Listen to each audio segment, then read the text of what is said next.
And this is Jane Eyre. Yes, just one of your tricks to come on foot. What the devil have you been doing this last month? I've been with my aunt, sir, who is dead. True Janian reply. Good angels be my guard, she comes from the abode of the dead. I said you were an elf. I'm no elf, sir. Truant. Absent from me a whole month. You're forgetting me quite, I'm sure. I thought you were in London, sir. I suppose you found that out by second sight. But I'm back. I had a letter from Mrs. Fairfax. Stay still. And did she inform you of what I went to do? Oh, yes, sir. To buy a new carriage. And to make arrangements for your wedding to Miss Ingram. Well, you should see the carriage, Jane. And tell me if you don't think it would suit Mrs. Rochester exactly.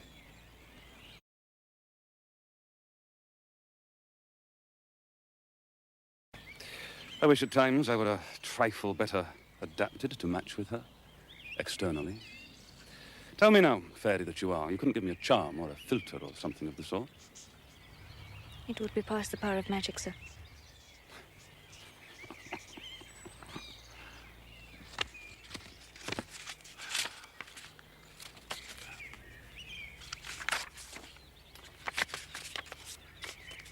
Off with you, then. Go and stay your weary little wandering feet at a friend's threshold.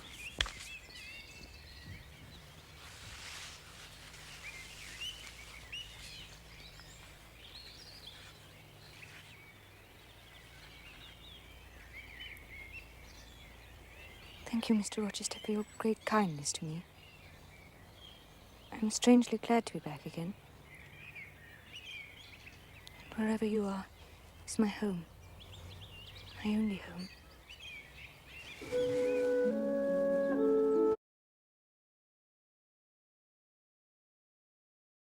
Then one morning he summoned me to the drawing room.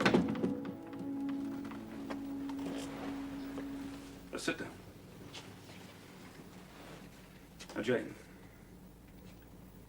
Thornfield is a pleasant place, is it not? Yes, sir. And you must have become, in some degree, attached to the house? I am indeed, sir. And to that foolish little child, Adele. Even to simple Dame Fairfax. I have an affection for them both, sir. And would be sorry to part with them? Yes, sir. Pity. It's always the way. No sooner you're settled in a pleasant resting place than you must rise and move on.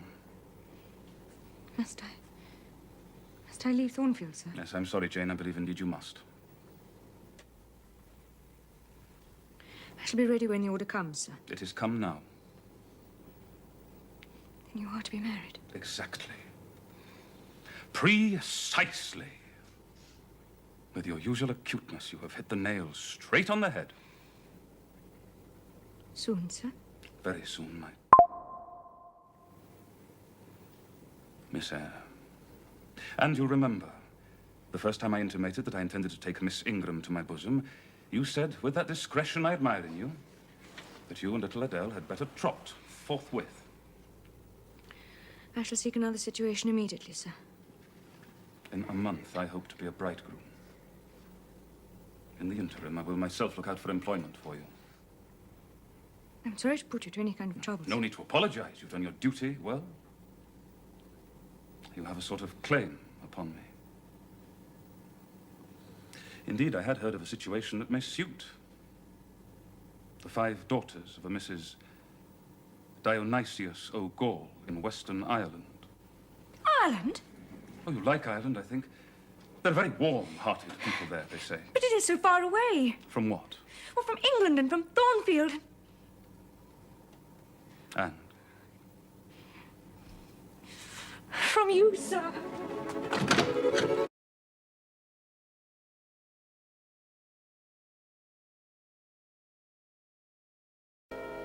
We've been good friends, Jane. Have we not?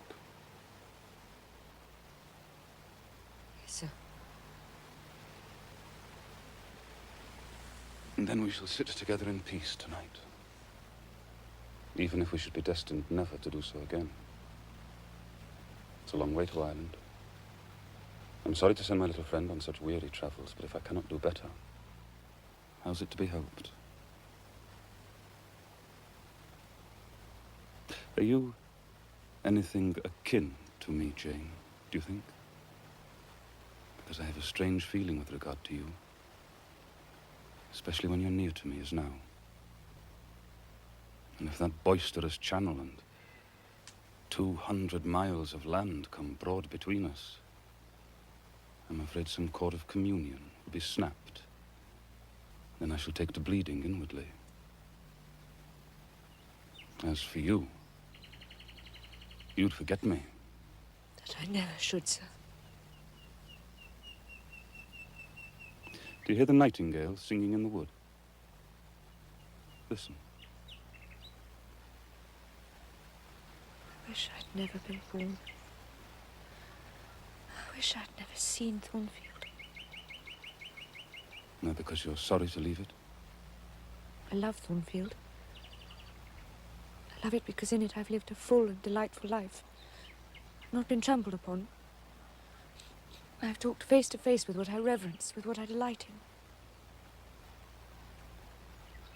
I've known you, Mr. Rochester.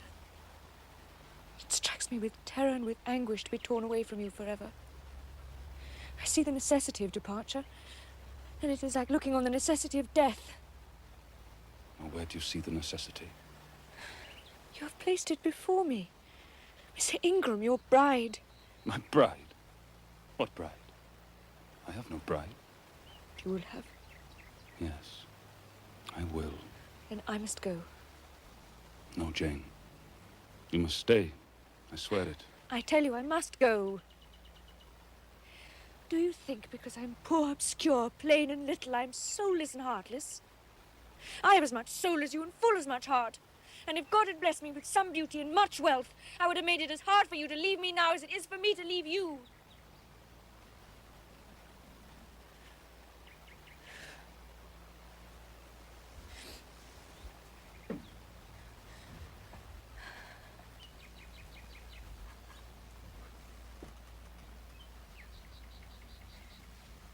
It is my spirit which addresses your spirit. Just as though both had passed through the grave and we stood at God's feet equal. As we are. As we are. So.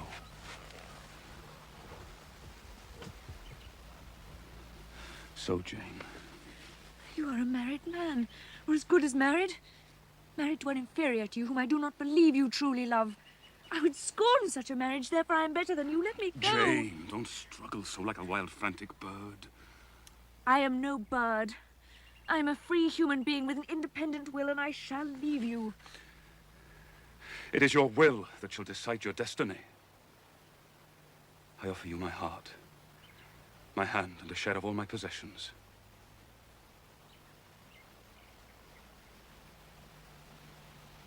You play a farce with me. I ask you to pass through life at my side, to be my second self and best earthly companion. Come, Jane.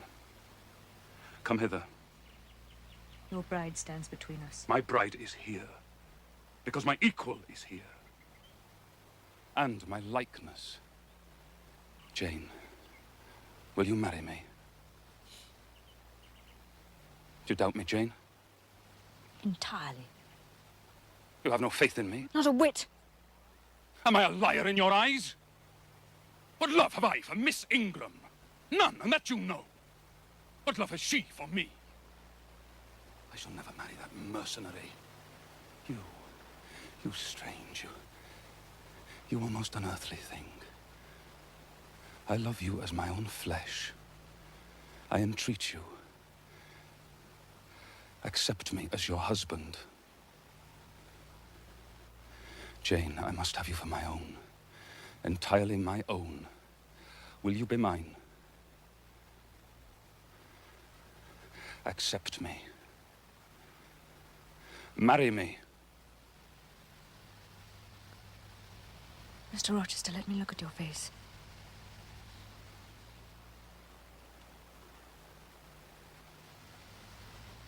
Are you in earnest? You truly love me? Do you sincerely wish me to be your wife? I do. And if an oath is necessary to satisfy, I swear it. Then, sir, I will marry you. Make my happiness. I will make yours.